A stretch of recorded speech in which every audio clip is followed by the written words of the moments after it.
Okay, this is part 4 of my ongoing conversation with Ike Willis. This is December 21st, 2011, Zappa's birthday. Happy birthday, Frank. Happy birthday, Frank. Let's see. You're in Los Angeles? Yes, I am. I'm in Maui, Hawaii. And we're going to focus on you, Ike. Okay. For this one. Cool. How many albums have you put out in your career personally with the Ike Willis signature? 3 officially. There's Should Have Gone Before I Left, and then there's Dirty Pictures, and then there's a compilation album called Selected Works. It's a combination of both albums. All right. The musicians on them, are they the same in each recording? No, they're not. The musicians on Should Have Gone Before I Left are. I recorded that when I was living in Los Angeles, around 85, 86, and there's just it was the Ike Willis band at the time, and they were the only people you might recognize. Well, Ray White is on it. And he does a couple of vocals on a couple of tunes. And Arthur Barrow, who was our bass player in the Zappa band, he and I wrote a tune, and it's like the bonus track at the very end of the album. Right. Called Resolution, yeah. So, and the other guys, are they still alive? Oh yeah, except for my guitar player, my lead guitar player, John Edmonds. He was unfortunately he got killed going to a friend's house in some weird neighborhood, like about 2 years. No, about a year, 2 years after I moved up to Portland after the album was released. So yeah, you moved up to Portland after Frank tells you he has cancer, or before that? No, before that. Yeah. This was directly after. This was about. Let's see, July. We finished the last tour in July of '88, and then Frank called me the next week and told me we weren't going out anymore. And so, I ended up moving up to Portland. We ended up moving up to Portland, Denise and the kids and I, and thanks to a friend of ours who's a big Zappa fan actually, and he suggested that at the time I didn't have a manager or an agent or anything like that, and he, we'd been friends for years and years and years, and he suggested that since we weren't touring anymore and stuff like that, and we'd have to start fresh. Essentially, his idea was he'd try to find us a place up there in Portland, and because the cost of living was lower, and the schools were better, and there was like the whole gang thing started getting a little hot and heavy in '88, where we were living up here in the valley. So yeah. it was a great idea, and got us a fresh start and everything like that. And the kids were young at the time too. So I ended up moving up to Portland in October of '88. Okay. It turned out pretty well. Great schools, and it was great for Denise and the kids, and the whole atmosphere change was great. As a result, actually, my son Isaac, he still lives up there. Mm. Yes. What was the part of LA you were in? We were living in Reseda. Oh yeah. Actually. Yeah. Yeah, we were living in Reseda, California. Okay, so I've heard, I guess, quote, good things about Portland over the last 7 years. It's a pretty interesting community there. Was it that way in '88, '89? Yeah, actually it was. I mean, the Portland at the time, it was sort of like the best kept secret on the West Coast. That's a lot of people from LA and San Francisco and Northern California were moving to Portland in droves. In fact, certain areas of Oregon are pretty much settled by people from Portland, from LA and Mendocino County and Humboldt County and places like that. They took over places like Bend, Oregon, Brandon, Grants Pass, places like that. and Eugene, of course. Right. So I see that. That would explain it. By 20 years later, Portland would be a unique place during the second Bush presidency. Exactly. Now, Don Van Vliet, is he living? How far is Trinidad from Portland? Trinidad? Yeah, up in Northern California is where he was. He was in Trinidad. Because he used to live. I know the only thing I knew, he used to live up in like Lancaster or Palmdale. Oh no, he moved out of there by early '80s up to. I didn't know that because I'm not familiar with Trinidad actually. Okay, so you weren't. I'm familiar with Northern California, like Eureka and places like that, and Chino and Chico and places like that, but not with Trinidad. So I'm not too up on that. Right. So I think it's near Eureka. So Eureka is how far from Portland? Eureka is at the most northern. It's going toward the border. It's like Eureka and then not Arleta, but God, I can't remember the name of that other town. It's right across the bay from Eureka. But because I play there a lot with the pajama people. Right. Yeah. But it's a couple of 100 miles away from the Oregon border, something like that. But how far is Portland from the Oregon-California border? Now let's see. It's from Portland to Eugene, that's 100 miles, and then from Eugene to the border is another, I think maybe 200-300 miles, something like that. And then there's another 200 down to Eureka, you're saying? Exactly, yeah, another 200 down to Eureka. Oh, that's quite far, 500 miles. Yeah. Oh, yeah, that's a drive. That is a serious drive. Did you ever hear of the rock critic Richard Meltzer? Richard Meltzer. He did the first rock book, philosophical rock book called The Aesthetics of Rock in 1970. That sounds familiar, actually. Right. I don't know if he's still in Portland, but he spent many years in Portland. That's where he hung out, and he had a band called Smegma. Does that mean anything to you, Smegma? Now that also sounds a little familiar. I'm trying to remember that. It actually sounds a bit familiar. Right, but you're not friends with these guys. You don't know them. They're not involved in your life. No. So so that's when you make your first album. When's the second album? The second album, Dirty Pictures, came along after we'd been living in Portland for about, we recorded that in I recorded that in 98.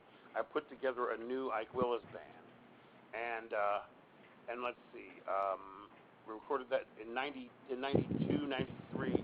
I put together my new Ike Willis band, and then I got the band pretty much settled enough, and I had confidence enough in those guys to record, and let's say the stars were in alignment for me, and I got a chance to. I found a guy who had a studio, and I got some decent terms and stuff, and I was able to put together the tunes and everything like that, and record. Also, I was signed with Muffin Records at the time. Yeah. Because I was still playing with the Muffin Man. Yeah. And so I was on Muffin Records with Reinhard Preuss. That was their manager at the time. Okay, and then the third album is done. A couple of years after that, when my old agent had an idea to do a compilation, because people wanted to hear. I forget the reasons why, but it was like a matter of people wanting to get a taste of both albums. Something his reasoning was, my old agent's reasoning was,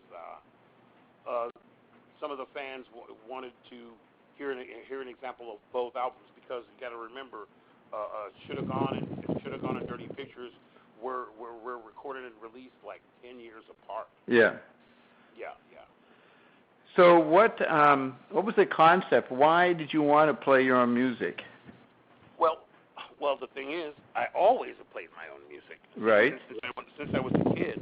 I mean, I started playing guitar when I was 8 years old, back in the 60s, and writing my own stuff and things like that. And it was just, well, you know how the 60s were. I mean, yeah. back when you wanted to have a band, all you had to do was grab your buddies, and whoever could play, yeah. you'd go, hey, let's start a band. You know, and pretty much that's what I did. And along with having your own band, naturally, you got to, as far as I knew, you have to write your own stuff. I mean, as far as I knew, those were the rules. Okay, so by the mid '90s, the digital world's coming in. Napster hasn't happened yet, but what do you make of the changes in the world when Napster comes along for the music industry? Does that affect your vision of what you're doing in music? You know, the file sharing of music and the. Oh well, I kind of agreed with when it first started coming out. Frank was definitely against it because people were just stealing they were just taking music. Yeah. And it was this file sharing, but the artists who actually record it and sweat over it for years and years and years did not get the profits from it. Right. And so I kind of felt that way as well. You know, it's like, well, it isn't quite fair. You know, it's like, well, if they're going to download our music and have our music and own our music, then it should make sense that we should get some remuneration from that as well. Okay, but I guess another aspect, people in the mid '90s can start making their own music, even if they have no musical training in any background. Exactly, because technology came along, which we didn't have back in the 60s and stuff, and instead of going into the studio and paying money to go and record your stuff in a studio, now these kids were like sitting at home with computers and stuff like that, and also there are these nice little portable home recording units and stuff like that, and suddenly these guys were suddenly just like putting out records, and for an outlay of maybe a couple of $100, you know, they just go to a duplicating house and then duplicate a bunch of CDs, and then sell them on the street, and suddenly we've got instant stars and whatnot. It's like, you know, wow, that was kind of a shock. That was kind of a shock to me. Right. And did you happen to hear any of this music? Well, yeah, I heard some. I mean, I don't listen to a lot of music, you know, on the radio and stuff like that. Or at least I stopped.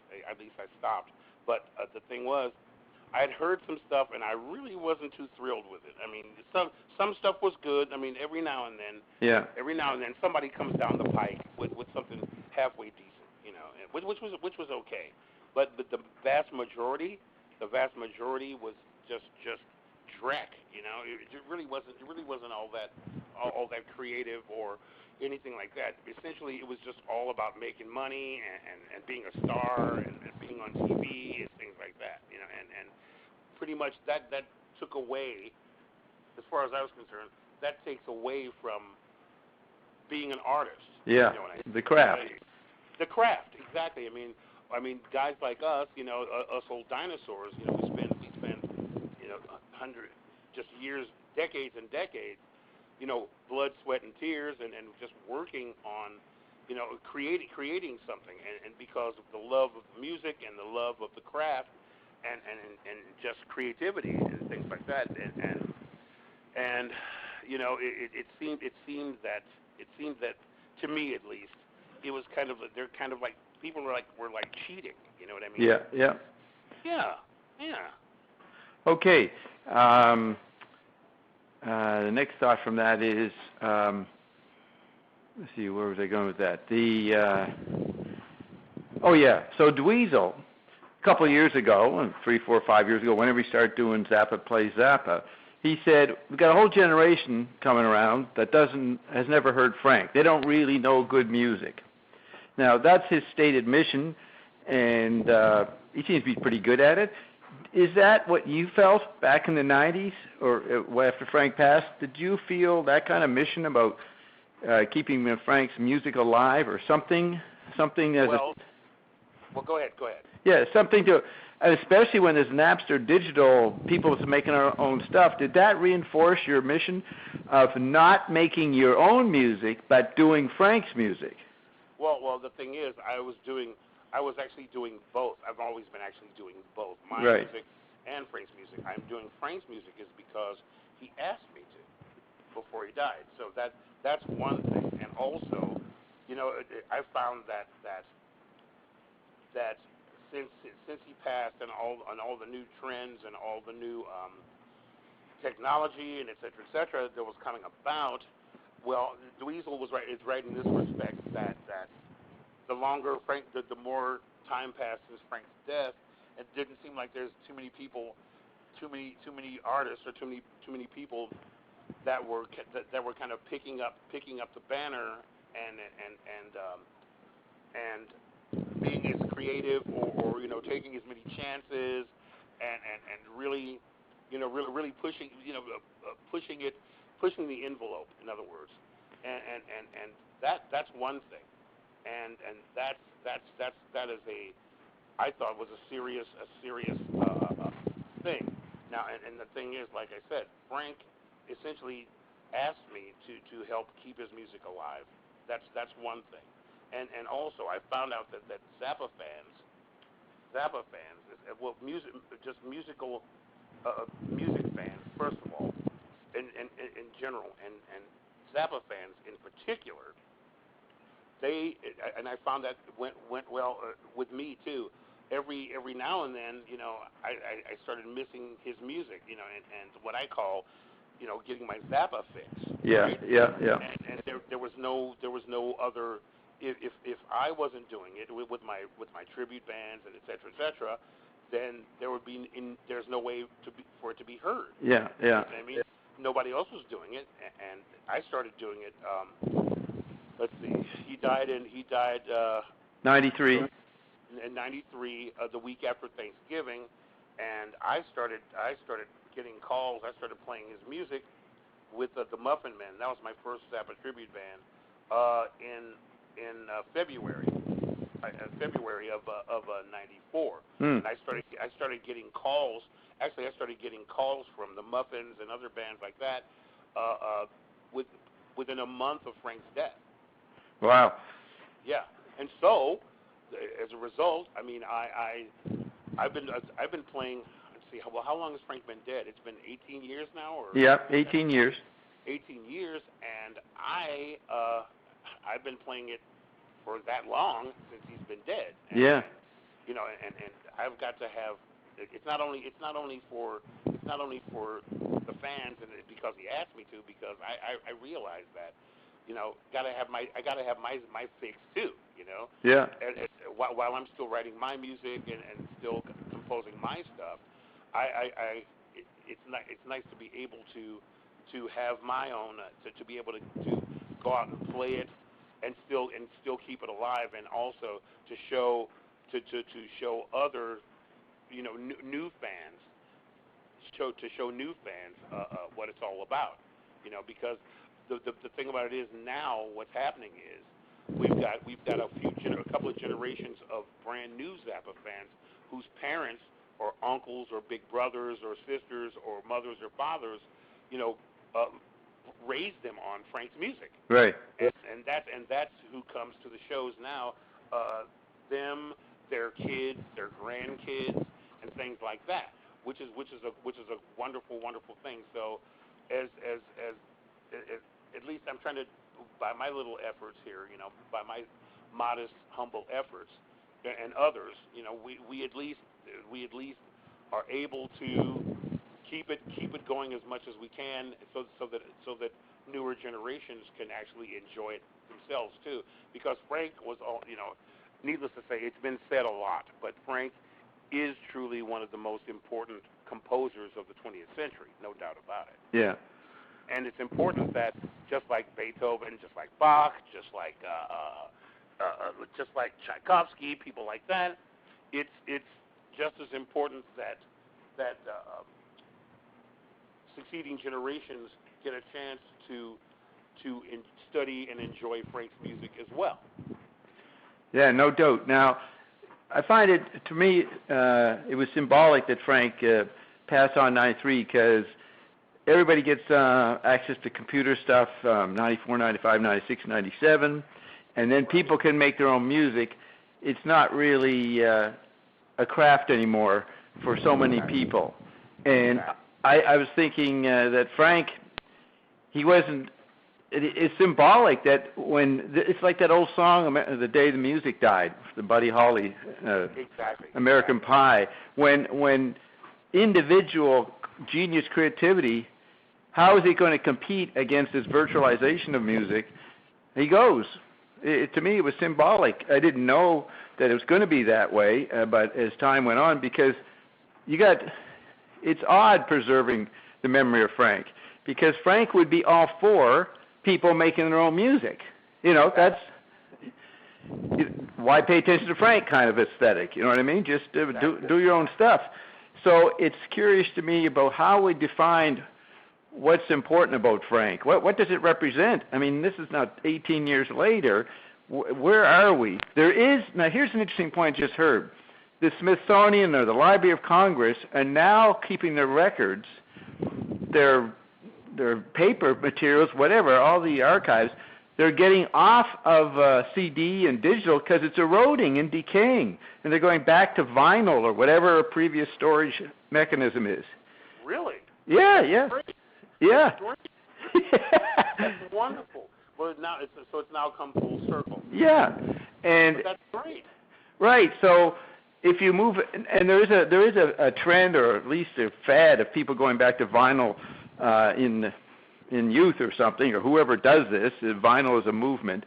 So it's interesting that if the ability, it just really changes if someone's going to make digital music, okay, they get to be a star for a couple seconds and they get some money, but their music can't be preserved or it's going to rot unless we invent newer technology. This could be just a phase. But that's interesting, the digital virtual reality. Not only has it wrecked the economy, it may wreck the last 20 years. So if Frank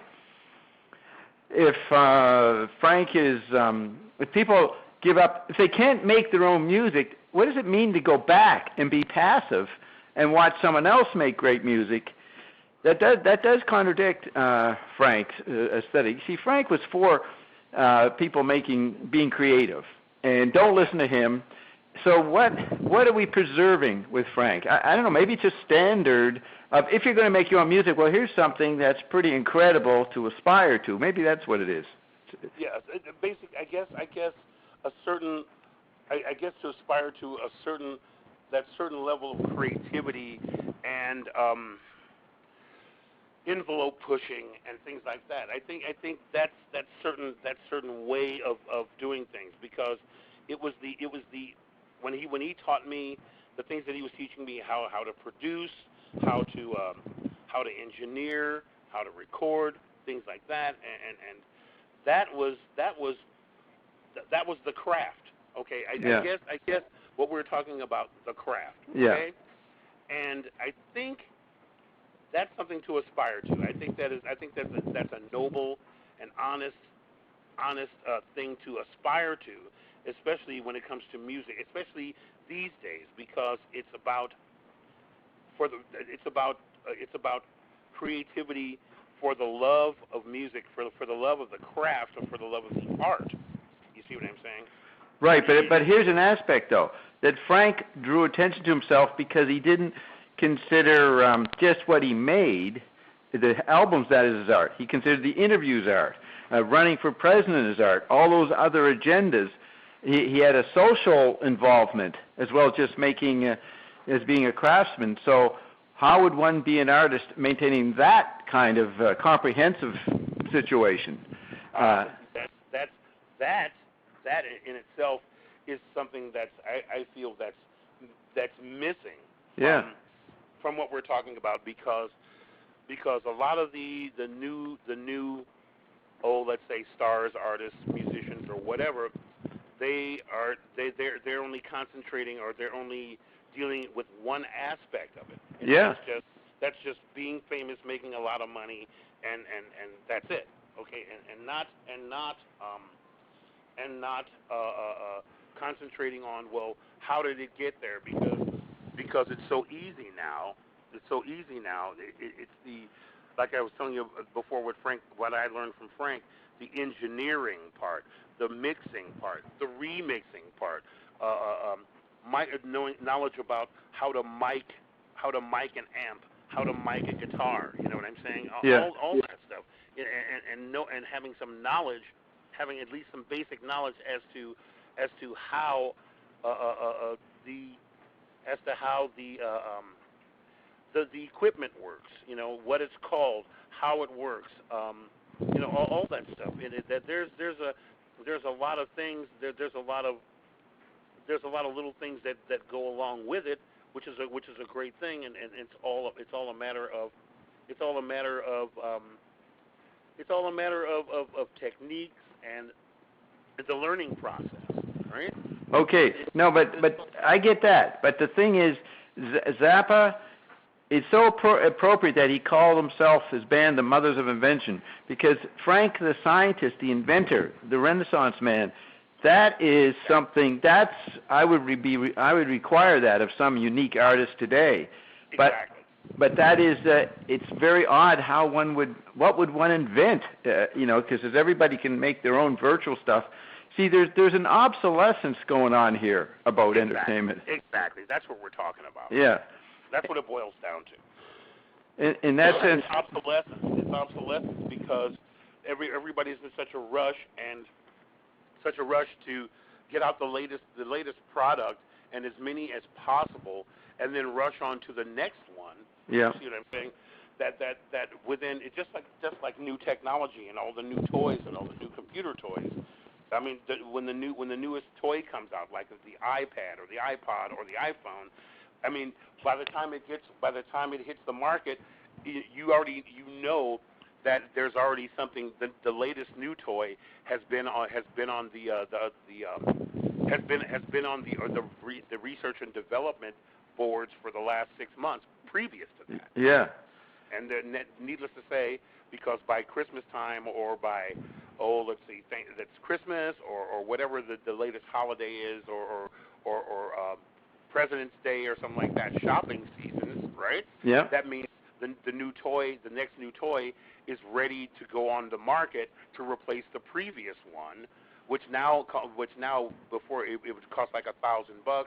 Now the previous state of the art is now only cost like a couple $100. Okay, and then there's the obsolescence right there. Okay. Right. There's the obsolescence. Okay, I'm thinking Frank was shifting into running for president. Yes. He had to. See, Frank did the digital thing from 83, 84, you know, into 89. Exactly. He was doing that. I don't know. Could you say that Frank was depressed about where the entertainment industry was going and his role as musician and wanted to move into something else?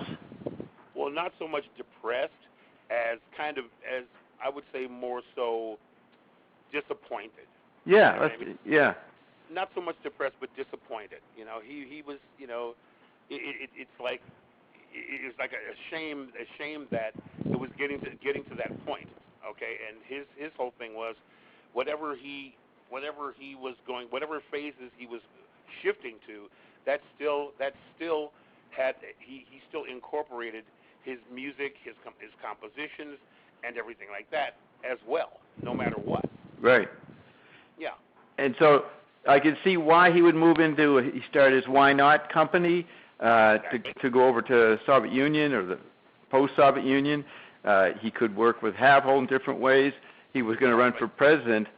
I see a kind of crisis of role because he thought he had something great to contribute, and the music was too narrow. I mean, he still make it, I guess, but he did put his energies in from 89 to 92, you know, in the social things, and that's an interesting phenomenon when in light of what's going to happen to music.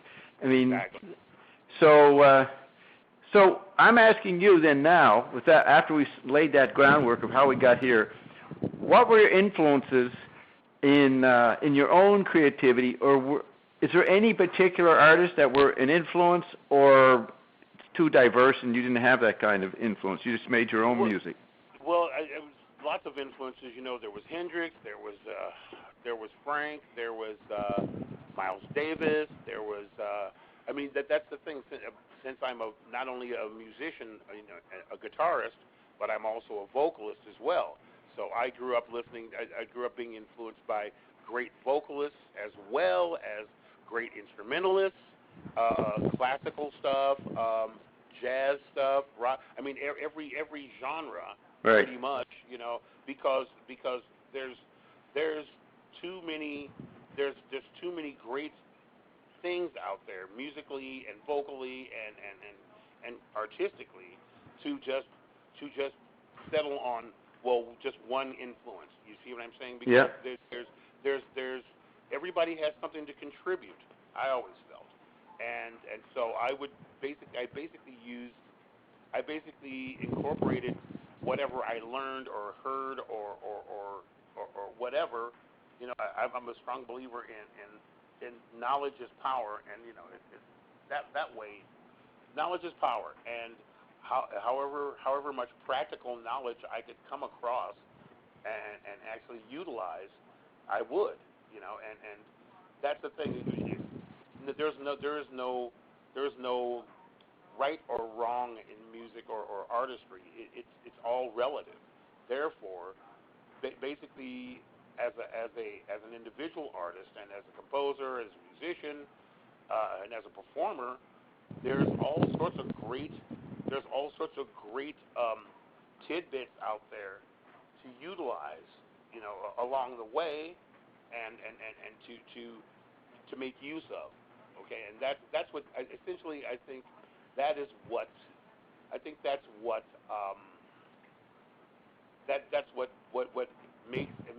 makes an artist. That's what contributes to an artist being an artist, whether they are famous or not. That's what gives each individual artist their own identity, their own character, their own technique, their own. You know the drill. That is what ends up being the sum total that ends up being the whole of any particular artist in question, and I think that's the greatest part of it about it all, because there's always something new. There's always something new to try. There's always something new to hear. There's always something new to experiment with, because really, as far as music is concerned, especially music and things like that, or regular oil painting or artist singing, it's all been done. It's all been done. There's nothing new. The only thing is, it's just how it has been arranged, and how that it's just the arrangement and the instrumentation and the approach. That's okay. Now you got a wide knowledge of the last 250 years of music, and maybe even more other stuff before other cultures. And don't you say that the last new thing that built on the whole 250 years, plus added a whole new dimension to it, is Zappa's music itself? He's like the last. I think so. Right. So that by focusing on Frank's music, you are making a homage to all the greats that went before it, because Frank stood on their shoulders, and then made something totally discontinuous from them, totally different, but still equal to their brain power.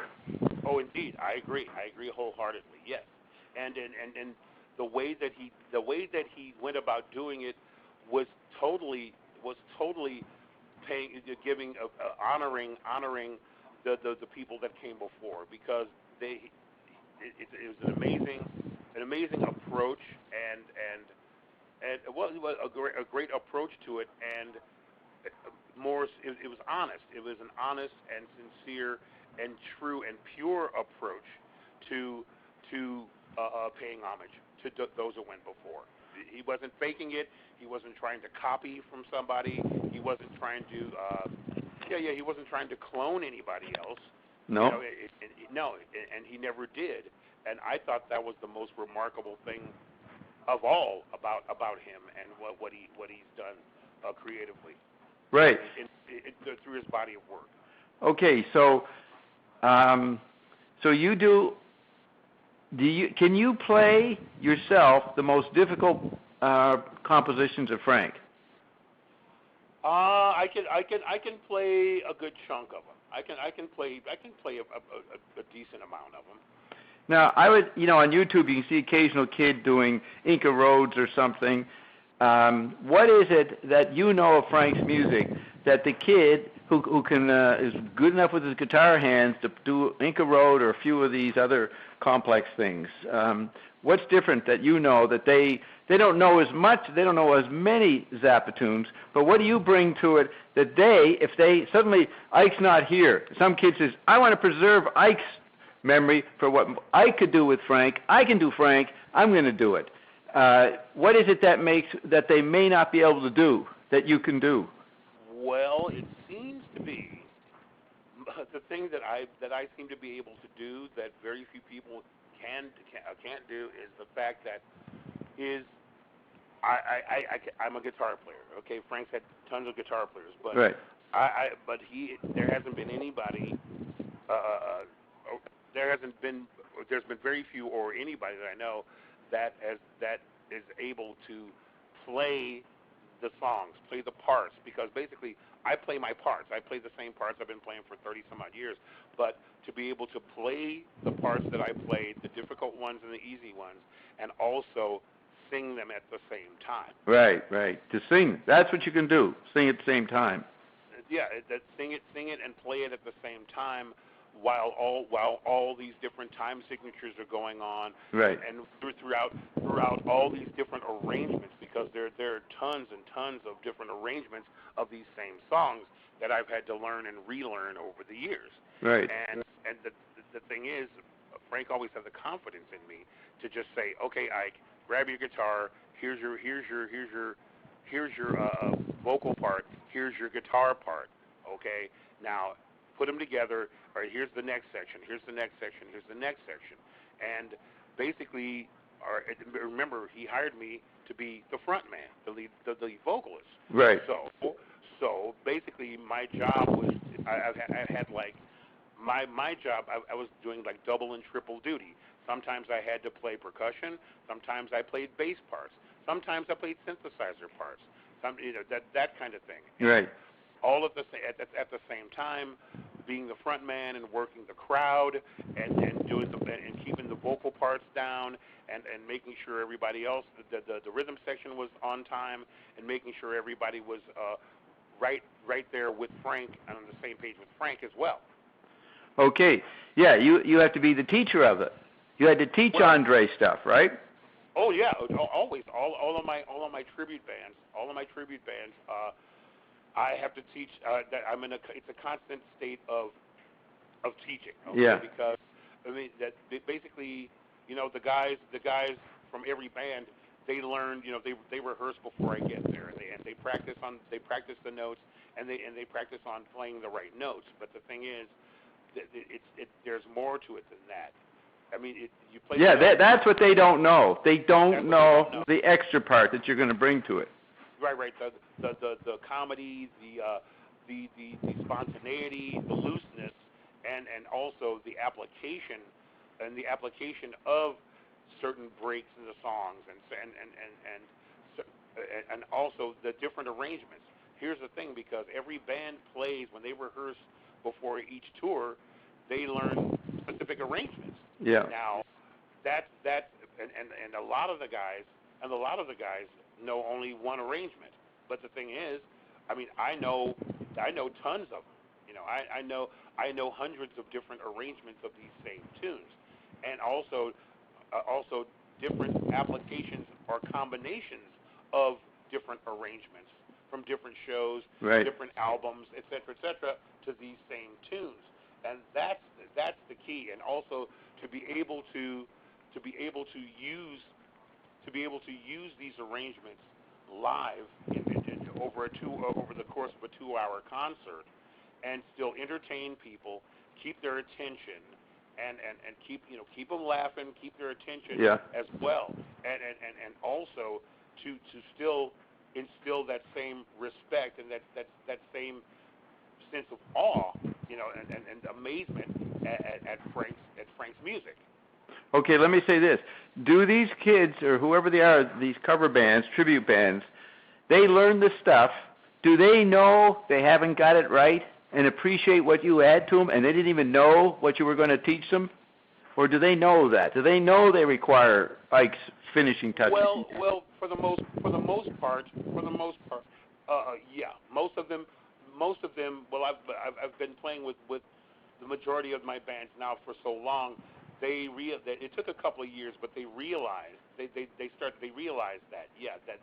there was more to it than just playing the right notes. And you didn't ram it down the throat the first year or two. Oh God, no! I still don't. I still don't ram it down their throats. I mean, what I do is basically, I come in and we start going over the material. You know, we go over the song list, and if I basically at the point where I hear something that shouldn't be there or is not the, let's say, the proper, the right application, the right interpretation. You know, it might be too stiff, or the keyboard player may be rushing the notes, or things like that. Okay, it may be simple things, or I'll catch one of the guys trying to, like I said, rushing certain notes or passage, or a big chunk of several measures of notes, because sometimes the guys will do that, thinking that if they play faster and play more notes faster, then they'll get to the next part on time. Right. And instead of laboriously counting each note over and over again, that's the only way it can be done. So I'll stop them there and say, no, hold on, slow down. You know, just count. You have to count it this way. There's a certain way that Frank would count notes or beats, and basically each musician would have to play their individual parts based on Frank's counting. Okay, based on the way that he plotted things out. Okay, and they would have to meet up at the same place in the same time at the end of each measure, or the middle of each measure, in order for the parts to work. It's like a big Rube Goldberg machine. Okay? Yeah. What's a Rube Goldberg? Isn't that kind of an artificial setup? No, yeah. It's like those machines that he would draw, and that there's like a bucket with a ball coming down. Oh, okay. Yeah, and that's kind of how Frank's music is visually, because there are all these little intricate little parts and pieces and trinkets and stuff like that seem to have no business being in the same place, but the result is it still ends up working and being in the same place at the same time, and it can't work unless each individual part, each individual domino. Yeah. It's like dominoes. Everyone has to be in its proper place, and for the next one to hit it, or to tip it over on another side, and the next one and the next one, in order for it to actually work. That's a great image. Did that image ever get used, communicated among the musicians by Frank? This interconnecting machine apparatus that flips into some. Well,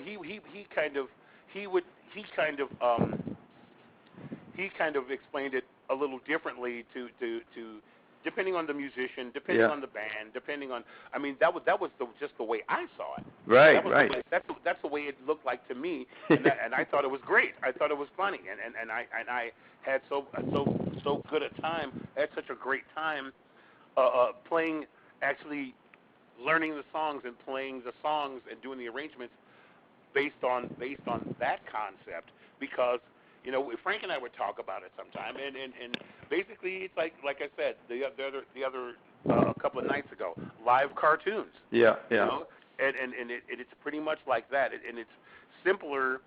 It's simpler than a lot of my fellow musicians over the years with Frank's band have realized. I mean, they'd make it so difficult instead of the fact that it was actually a lot simpler than they would give themselves credit for, and they'd make it harder. They'd make it harder on themselves as right. a result, and it'd make the songs harder to learn. Okay, let me say this. So you come in a new band. This is years ago. You come in a new band. You wouldn't tell them all the secrets right away, but see what they could do, and then over the next couple of years, let them in on the trade secrets of the Zappa Irv. And did these guys, as they realized what you brought to it, get amazed?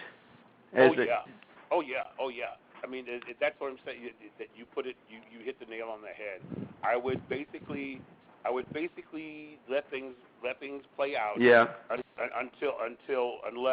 Unless there's always a sticking point at one point in time or another. Yeah. And then little by little, I would toss out some of the so-called big secrets, you know. Right.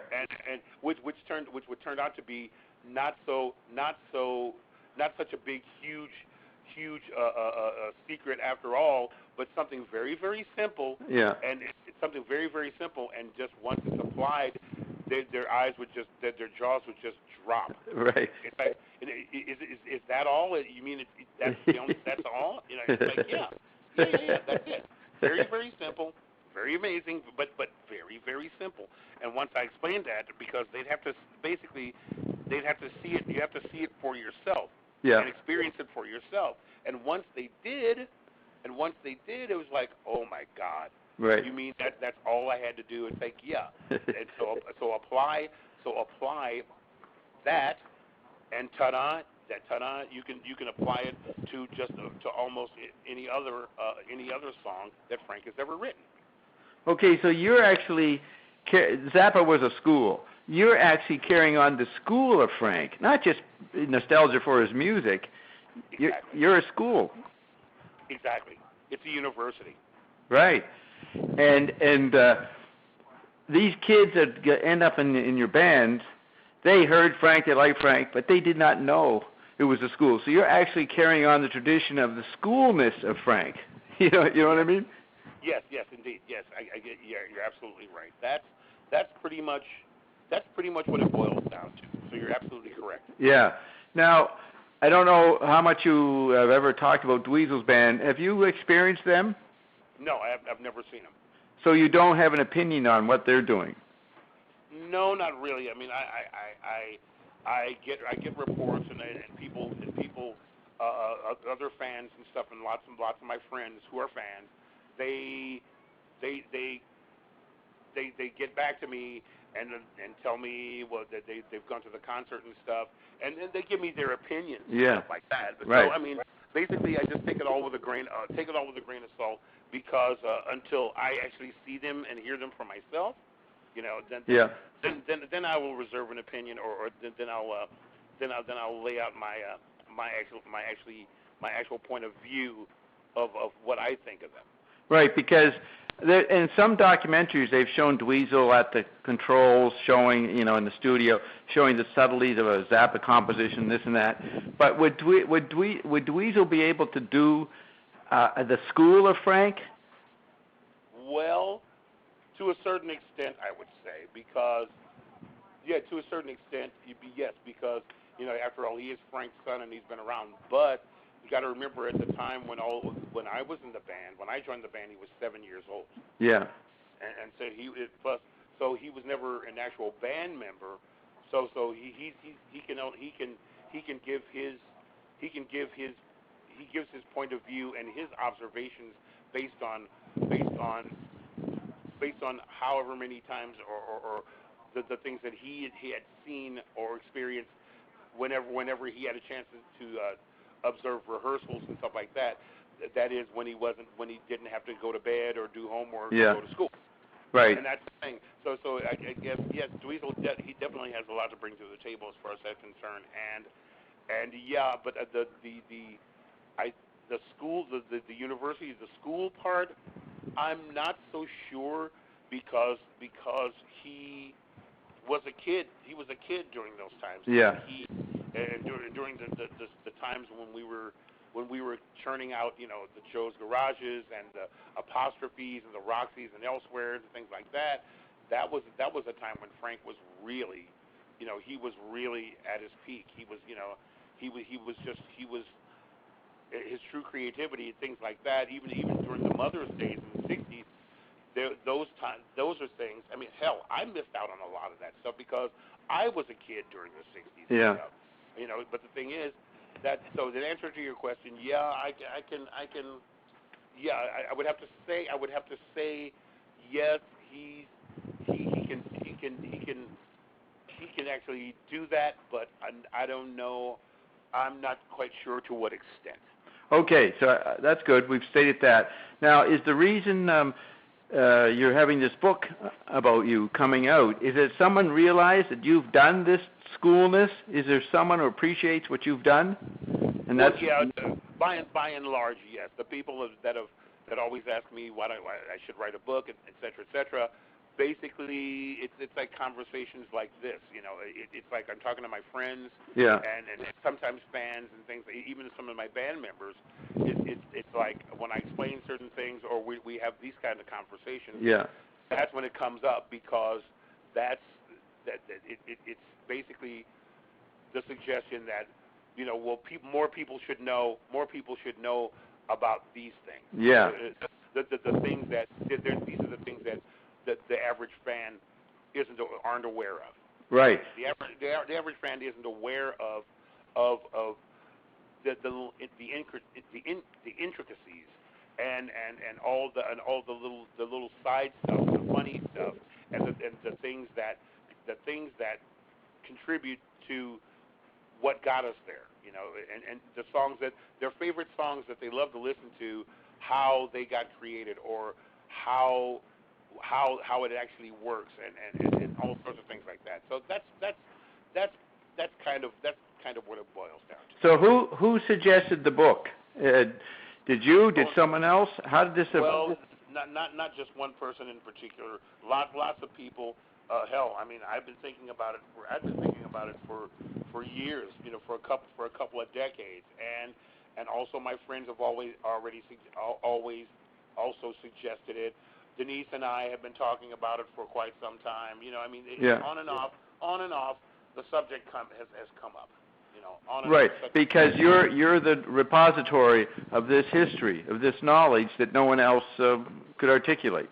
Or well, at least I don't know about no one else could articulate, but I'm one of maybe a small handful of people that could even get this close. Right. Yeah. Do you know Don Preston very well? Oh yeah, I love Donnie. He's a great guy. Because when I talked to him in the early '90s, when I was with Jerry Fialka, I asked him about Frank, and he named a Japanese composer.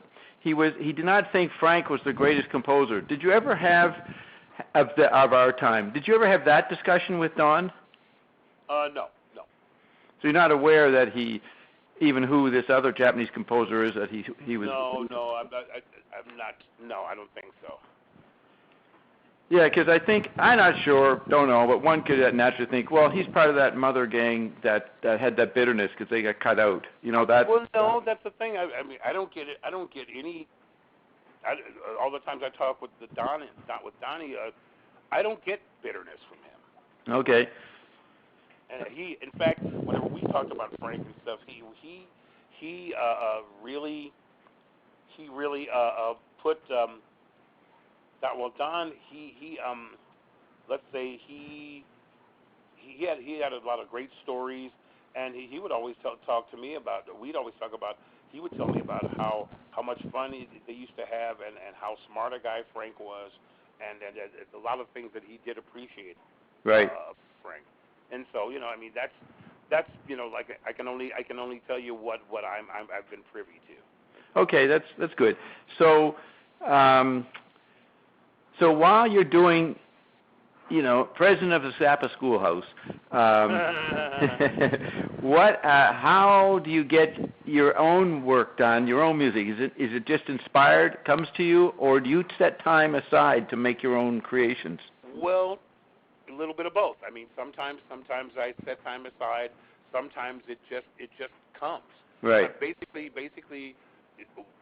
when I'm off the road, sometimes, and lots of times when I'm on the road, you know, I'll be in my hotel room, or I'll be just sitting up watching TV, or I'll just be because I always have like a track going through my head at all times. It could be Frank stuff, it could be my stuff, or any other song or things that I like, and I could be watching a TV commercial, and I pretty much I don't try to force songs. You know what I'm saying? Right. I just let them come as they will, and basically when I do most of that when in between tours, you know, when I'm at home. Right. It's just me and Denise, or you know, or Denise has gone off to work, and I'll be just that's the only time I have when there's nobody around, there's nobody asking me questions, there's nobody calling or anything like that, and I just have my own thoughts. Your own musical thoughts. Your own radio station starts playing. Pretty much so, yeah. Yeah. That's pretty much how it works, yeah. And that's how it works for me. Okay, have you got a new album? Are you making stuff for an album now? Did we mention that before? It sounds familiar then. Yeah. Well, that's the thing. I've got since I released Dirty Pictures, I've always been working on new stuff. I mean, I had basically what Dirty Pictures is it's the second half of Should Have Gone Before I Left. Right. Because I couldn't get everything onto the first album. And the thing is, there's still a bunch of songs that there's still a bunch. I've got like about 3 albums worth of material ready to go now. You know, that's the thing, and the list keeps getting longer and longer. The more time it takes for me to between now and the time I record the next one, because it's just that, you know, you can't record and release them all at once. So, you know, that's the thing. Time has to go by and things like that based on politics and business and you know, all that other stuff. Right. No, I've got I'd say 2-3 albums. I think 2-3 albums of unreleased stuff ready to record now. All I need is the people. All I need is enough people to do it, and the equipment. That's essentially how it goes. So you're ready to go when that happens, that opportunity shows up. You'll do it. No doubt. Okay, Jesus, we've been at it for... Yeah, I got to get ready for KPFK. Okay. So let's, I like this ending. We'll bring it back to you. There may be more to talk to you about, but I'm going to wait a while. You're going to go on tour in a few days. See if there's any follow-up to do this. Okay, sure. Anytime, Bob, anytime. Okay, let me stop the recording first. Don't leave. No. Yeah. Okay, so I got to go up. Just a minute. Man, oh man, you have to go upstairs. Yeah. How come you don't have it all in one room? Because it's just a speakerphone upstairs and computer, but we have a whole. We don't do that on the first floor with the living room, the kitchen, and all that. This is just up in the office. And it's only for a backup, but I'm not going to have it downstairs because it echoes. See, like right now it can start to echo when I come near it. Okay, just a second.